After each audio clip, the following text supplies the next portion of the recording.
Hello there again, and welcome back to the bar. It's good to see you again, and for this next series, following on from the previous series, which really looked more at tools, the culture of change, or how you establish the right cultures for change, and different levels of best practice. In this series, we're going to look slightly differently at into a bit more depth into how you manage successful transformation and change across an organization.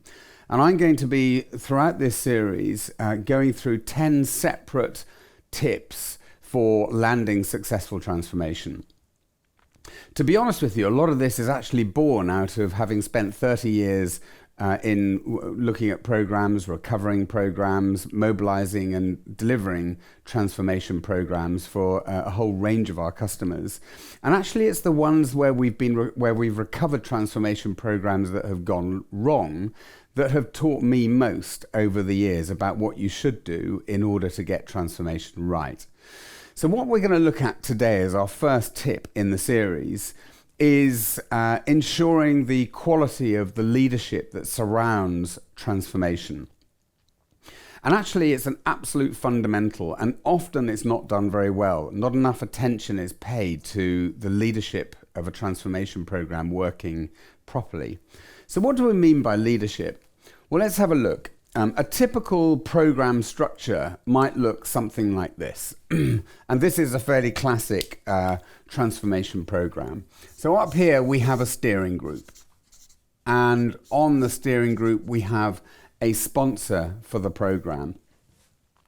Then we have a program director for the transformation.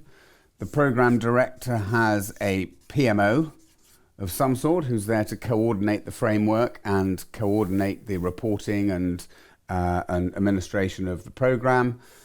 And then we have a bunch of work streams that are led at this level, work streams of different activities that will enable the transformation to take place. And then over here, we have some internal stakeholders. And over here, we have some external stakeholders. There we are, internal and external. And what matters with transformation programs is that this whole leadership piece works smoothly, efficiently, and well. Excuse me. And that leadership piece tends to work best based on relationships, characteristics, the way people work together. So where are the vulnerabilities and where do you really need to start in order to get this right? So the first one is that when you have a program director in place or a program manager, the leadership structure between program director and sponsor, that relationship is crucial. It's a partnership. It is not a reporting line. It's a partnership. They do different things and they're needed to do different things. So when there is a roadblock, an issue or a risk or something that is not working on the program manager or program director won't always be in the best position to actually resolve that problem. Sometimes they may be able to resolve 60% of them, 70% of them, but there's 30% that will need to be escalated to the sponsor. And the sponsor then needs to be able to use his or her relationships, credibility, background and history in the organization to trot along the corridor and talk to whoever the function, whoever owns the function where the problem is, and try and resolve that roadblock. And if they do that, it can tend to resolve it very, very quickly because they're using the power of their relationship.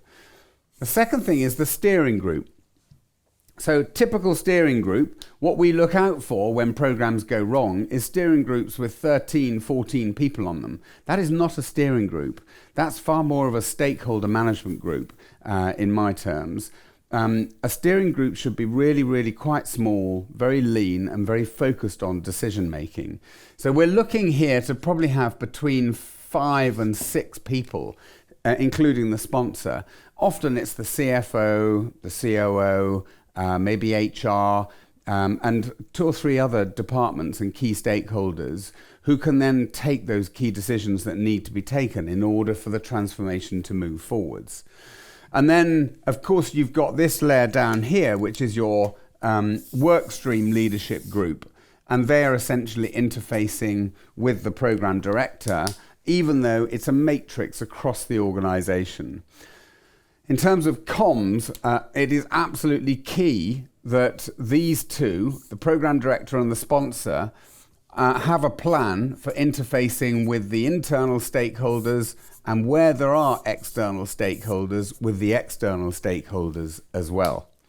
So you can probably get a sense of just going through this on its own, that actually getting that leadership piece right is quite complex. It's not difficult, but it is quite complex in that you have to think about it in order to get it right. If this is a partnership between sponsor and program director, you've got to think about the characteristics of those two people in order to make them fit and for it to work. You can't have a program director who is just all over the detail, and that's what they worry about day in, day out. If the sponsor is very high level JFDI, not interested in the detail, they'll just rub up against each other the wrong way, and it will go horribly wrong. So you're much better off to find a program director that matches the sponsor. They've got to work together. They've got to work effectively. The same at the steering group level. You've got to think through those internal stakeholders and think about what motivates them, etc., and communicate with them effectively. And then the program director's got to lead that transformation delivery team successfully so that each work stream knows exactly what they're accountable for and they're pulling together via a single leadership solution. So take time. My advice would be, if you're running a transformation program, transformation by definition is significant. Take time to get the leadership piece absolutely right. Good luck with it.